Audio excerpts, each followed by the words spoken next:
आज हम बात करने वाले हैं प्रॉपर्टीज ऑफ कोलोइडल सॉल्यूशन पर। तो चलिए शुरू करते हैं।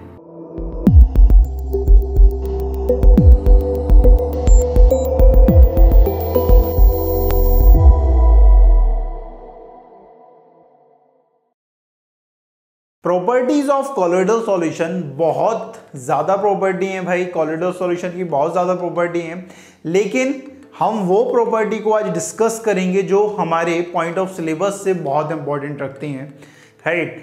तो सबसे पहली आती है भाई हमारे पास कॉलीगेटिव प्रॉपर्टी। कॉलीगेटिव प्रॉपर्टी आप जानते हो, हम सॉल्यूशन में पढ़ चुके हैं भाई। ऐसी प्रॉपर्टी जो नंबर ऑफ सॉल्यूट पार्टिकल पर डिपेंड करती हो उन्हें हम क्या बोलते हैं? Colligative property, right. अब अगर ट्रू सॉल्यूशन और कॉलोइडल सॉल्यूशन में अगर कॉलीगेटिव प्रॉपर्टी का अगर कंपेयर किया जाए तो कॉलोइडल सॉल्यूशन में क्या होता है कि जो पार्टिकल्स होते हैं, मॉलिक्यूल्स जो होते हैं, आयंस जो होते हैं, वो आपस में क्या होते हैं भाई? एसोसिएट होते हैं, एग्रीगेट करते हैं, राइट। जिससे क्या होता है? नंबर ऑफ सॉल्यूट पार्टिकल क्या हो जाते हैं भाई? कम हो जाते हैं। लेकिन ट्रू सॉल्यूशन में ऐसा नहीं होता है। तो यहां पर अगर बात करें, ट्रू सॉल्यूशन में नंबर ऑफ सॉल्यूट पार्टिकल ज्यादा होते हैं, कॉलोइडल में नंबर ऑफ सॉल्यूट पार्टिकल कम हो जाते हैं। और जितने ज्यादा सॉल्यूट पार्टिकल होंगे उतनी ज्यादा कॉलीगेटिव प्रॉपर्टी आने वाली है। तो ट्रू सॉल्यूशन में ज्यादा कॉलीगेटिव प्रॉपर्टी आती है as compare to colloidal solution में, ठीक है। तो ट्रू सॉल्यूशन में ज्यादा कॉलीगेटिव प्रॉपर्टी, ठीक है, और कॉलोइडल सॉल्यूशन में कम कॉलीगेटिव प्रॉपर्टी देखने को मिलती है।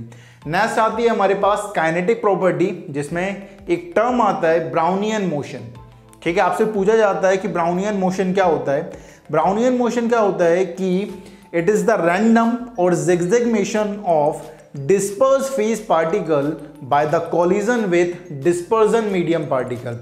डिस्पर्स फेज पार्टिकल का एक जिगजैग मोशन होता है जब वो डिस्पर्जन मीडियम पार्टिकल के साथ कोलाइड करता है। जैसे कि हमारे पास कुछ पार्टिकल हैं, वो इसके साथ कोलाइड करेगा भाई, यहाँ पे जाएगा, फिर यहाँ से कोलाइड करेगा, इधर जाएगा, फिर यहाँ से कोलाइड करेगा। इस तरह का एक जिगजैग मोशन यहाँ पर फॉर्म होता है। ये जो जिगजैग मोशन है भाई डिस्पर्स फेज पार्टिकल का, किसके साथ कोलाइड करने से? डिस्पर्जन मीडियम पार्टिकल के कोलाइड करने से, उसे हम क्या बोलते हैं? ब्राउनियन मोशन या ब्राउनियन मूवमेंट, राइट।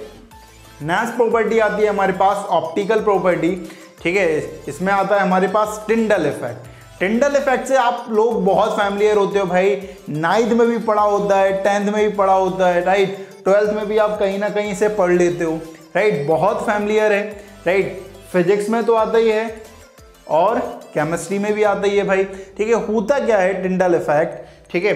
जब हम बीम ऑफ लाइट को पास करते हैं, राइट, बीम ऑफ लाइट को हम पास करते हैं थ्रू अ सॉल्यूशन, और जब उसे हम 90 डिग्री राइट एंगल पर हम उसे देखते हैं तो हमें जो पाथ है लाइट का वो एक कोन के फॉर्म में दिखाई देता है। जैसे कि यहाँ पर अगर मैं बात करूँ, यहाँ पर मैंने एक लेंस रखा हुआ है, यहाँ से मैं लाइट पास कर रहा हूँ, लाइट सोर्स है मेरे पास एक लैंप, वहाँ से मैंने लाइट पास करी, ठीक है। वो इस लेंस से जाएगी भाई, ठीक है।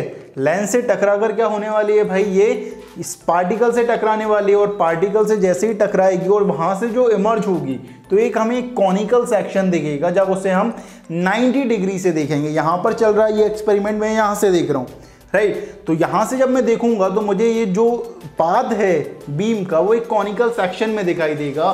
उसे आप क्या बोलते हो?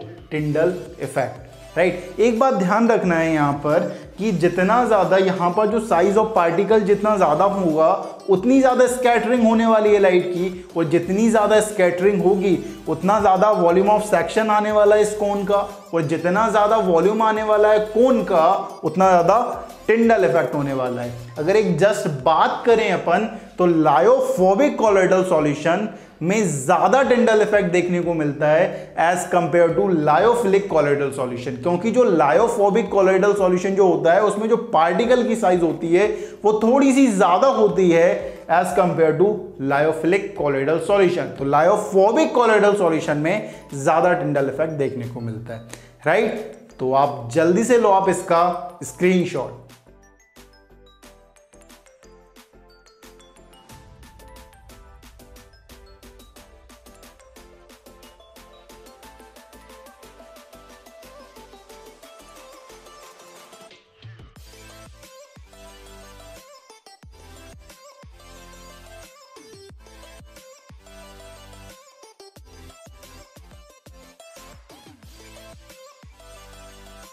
तो ले लिया है भाई आपने इसका स्क्रीनशॉट, तो चलिए मूव करते हैं नेक्स्ट प्रॉपर्टी पर। फोर्थ प्रॉपर्टी हमारे पास आती है भाई चार्ज ऑन कोलॉइडल पार्टिकल। ठीक है, आप जानते हो कोलॉइडल पार्टिकल के पास हमेशा चार्ज होता है, राइट। ये चार्ज क्या मदद करता है उन्हें, ठीक है।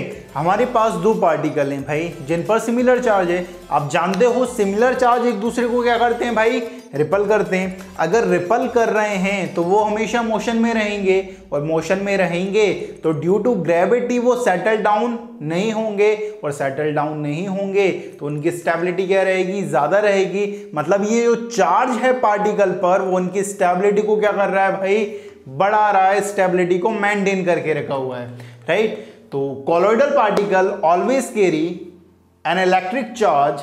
The mutual force of repulsion between similar charged particle prevent them from aggregating and settling under the action of gravity. This charge gives stability to the solution. ठीक है, जो सिमिलर चार्ज होता है उनमें एग्रीगेशन भी नहीं होता है, ठीक है। एग्रीगेशन नहीं होगा, ठीक है, एग्रीगेशन नहीं होगा तो जो वेट रहेगा वो कम रहेगा, और कम रहेगा तो ग्रेविटी से वो सेटल डाउन नहीं हो सकते हैं, ठीक है। तो जो चार्ज है यहाँ पर वो क्या कर रहा है, यहाँ पर उनकी स्टेबिलिटी को मेंटेन करके रखा हुआ है, कोलॉइडल सॉल्यूशन की स्टेबिलिटी को बढ़ा रहा है भाई।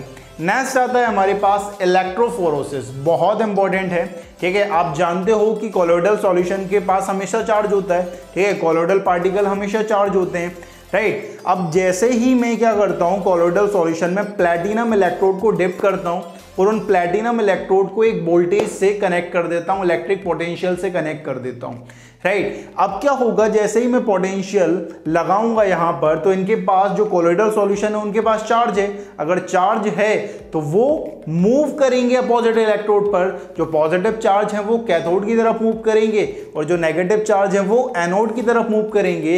ये जो मूवमेंट है कोलॉइडल सॉल्यूशन पार्टिकल का अपोजिट इलेक्ट्रोड पर वो क्या कहलाता है भाई, इलेक्ट्रोफोरोसिस, ठीक है। तो इलेक्ट्रोफोरोसिस की अगर कोई डेफिनेशन पूछे तो हम कुछ इस तरह से बता सकते हैं, if electric potential is applied across two platinum electrode dipping in a colloidal solution, the colloidal particles move toward one or other electrode due to charge on them. The movement of solution particle under an applied electric potential is called electrophoresis. ठीक है, colloidal particle हैं भाई, ठीक है, इनके पास कुछ के पास positive charge है, किसी के पास नेगेटिव चार्ज है। जैसे ही आपने पोटेंशियल अप्लाई किया तो जो पॉजिटिव चार्ज वाले थे वो कैथोड की तरफ मूव करे और जो नेगेटिव चार्ज थे वो एनोड की तरफ मूव करे। ये जो मूवमेंट है कॉलोइडल सॉल्यूशन पार्टिकल का जब आपने इलेक्ट्रिक पोटेंशियल अप्लाइड किया है उसे आप क्या बोलते हो, इलेक्ट्रोफोरोसिस। तो जल्दी से लो आप इसका स्क्रीनशॉट।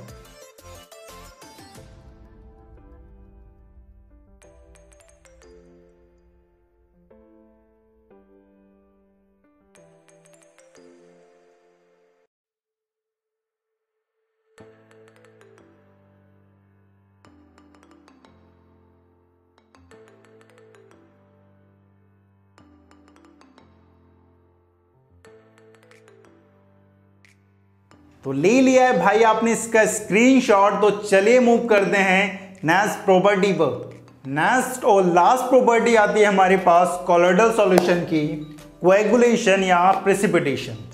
ठीक है, कोएगुलेशन या प्रेसिपिटेशन क्या होता है थोड़ा सा समझना है भाई, राइट। हम जानते हैं कॉलोइडल जो पार्टिकल्स होते हैं उनके पास चार्ज होता है, कॉलोइडल सॉल्यूशन के पास क्या होता है भाई, चार्ज होता है, राइट। अब जो सिमिलर चार्ज हैं वो एक दूसरे को क्या करते हैं, रिपल करते हैं। अगर वो रिपल करेंगे तो उनका एग्रीगेशन पॉसिबल नहीं है, और एग्रीगेशन पॉसिबल नहीं है तो वो हमेशा मूवमेंट में रहेंगे, राइट। अब हम किसी भी तरीके से अगर उनकी चार्ज को रिमूव कर देते हैं, राइट, किसी भी तरीके से अगर हम चार्ज को रिमूव कर देते हैं तो उनके ऊपर अब कोई भी फोर्स नहीं लग रही है, ठीक है। अब वो क्या होते हैं, एक दूसरे के पास आते हैं और एग्रीगेशन करना स्टार्ट कर देते हैं, और जैसे ही एग्रीगेशन करेंगे भाई तो उनका मास बढ़ेगा। अगर मास बढ़ेगा तो डेंसिटी क्या हो जाएगी भाई, डेंसिटी बढ़ जाएगी या कम हो जाएगी, क्या हो जाएगा भाई, डेंसिटी बढ़ जाएगी। और डेंसिटी बढ़ेगी तो ड्यू टू ग्रेविटी वो क्या आ जाएंगे भाई, नीचे सेटल डाउन होना स्टार्ट हो जाएंगे। उसे आप क्या बोलोगे, कोएगुलेशन या प्रेसिपिटेशन, राइट। तो हम इस तरह से बोल सकते हैं the flocculation, that is aggregation and settling down of discharged solution particle is called coagulation या precipitation, right? हम जो coagulation है या precipitation है हम कई तरीके से कर सकते हैं, ठीक है। कुछ दिए गए हैं, पहला है जिसमें by addition of electrolyte, second by electrophoresis, third by mixing of oppositely charged solution, fourth है by boiling and fifth is by repeated dialysis, ठीक है। इन्हें हमें पढ़ना नहीं है, ठीक है। एक थोड़ा सा समझ लेते हैं by addition of electrolyte, electrolyte को डालेंगे तो क्या होने वाला है, राइट। जैसे ही जो चार्ज है, देखो कोलाइडल सॉल्यूशन है उस पर पॉजिटिव या नेगेटिव चार्ज होगा, ठीक है। जैसे ही आप इलेक्ट्रोलाइट डालोगे, इलेक्ट्रोलाइट के पास भी चार्ज होता है, पॉजिटिव या नेगेटिव दोनों होते हैं उसके पास। आपने पॉजिटिव कोलाइडल सॉल्यूशन है उसमें इलेक्ट्रोलाइट डाला, अब जो इलेक्ट्रोलाइट का नेगेटिव चार्ज है वो क्या करेगा, इस कोलॉइडल सॉल्यूशन के पॉजिटिव चार्ज से मिलेगा, ठीक है, और उसकी चार्ज को क्या करेगा, न्यूट्रल करेगा। और जैसे ही वो न्यूट्रल करेगा तो अब उनके बीच में कोई फोर्स नहीं लग रही है, अगर फोर्स नहीं लग रही है तो वो एग्रीगेट होना स्टार्ट हो जाएंगे, और एग्रीगेट होंगे तो जैसे ही डेंसिटी बढ़ेगी, उनकी मास बढ़ेगा तो वो नीचे सेटल डाउन होना हो जाएंगे और उनका कोएगुलेशन या प्रेसिपिटेशन हो जाएगा। इस मेथड पर ही बेस्ड एक लो है भाई, हार्डी-सूज़ लो, ठीक है। हार्डी-सूज़ लो क्या बोलता है, ठीक है, दिस लो या this rule state that the precipitating effect of an ion on disperse phase of opposite charge increases with the valency of ion, ठीक है। कोएगुलेशन जो पावर रहेगी भाई, ठीक है, अगर आपका नेगेटिवली चार्ज है, जो पॉजिटिव चार्ज रहेगा उसकी जो कोएगुलेशन पावर रहेगी वो डायरेक्टली प्रोपोर्शनल रहेगी उसके वैलेंसी ऑफ आयन की। जितनी ज़्यादा वैलेंसी रहेगी उस आयन की उतनी ज़्यादा कोएगुलेशन पावर या प्रेसिपिटेशन पावर रहेगी।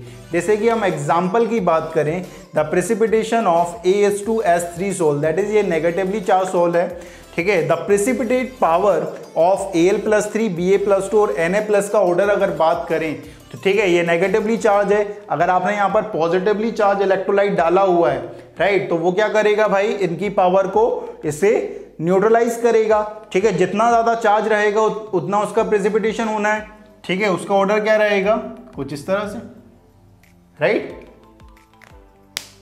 तो ये बोलता है हार्डी-सूज़ लो, राइट। इस पे बेस्ट क्वेश्चन भी आए गए हैं भाई, बहुत सारे क्वेश्चन देखे गए हैं यहाँ पर, ठीक है। इसे बहुत आराम से पढ़ना है, बहुत कंसंट्रेशन के साथ पढ़ना है, तो जल्दी से लो आप इसका स्क्रीनशॉट।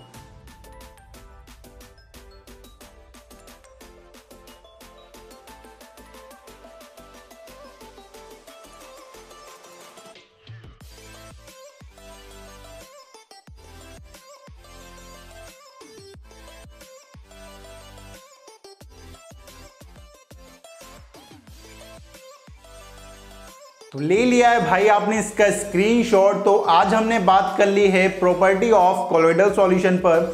कई सारी और भी प्रॉपर्टीज हैं, लेकिन जो इंपॉर्टेंट प्रॉपर्टी हैं वो हमने डिस्कस करी हैं भाई, ठीक है। इन पर ही बेस ज़्यादातर क्वेश्चन फ्रेम होते हैं, राइट। तो इस वीडियो में बाबा जी की तरफ से इतना ही, लेकिन भाई जाने से पहले लाइक करो, सब्सक्राइब करो और शेयर करना बिल्कुल मत भूलो। बाबा जी इतनी मेहनत कर रहे हैं, आप थोड़ी तुम भी कर लो, राइट। तो इस वीडियो में बाबा जी की तरफ से इतना ही। जय हो।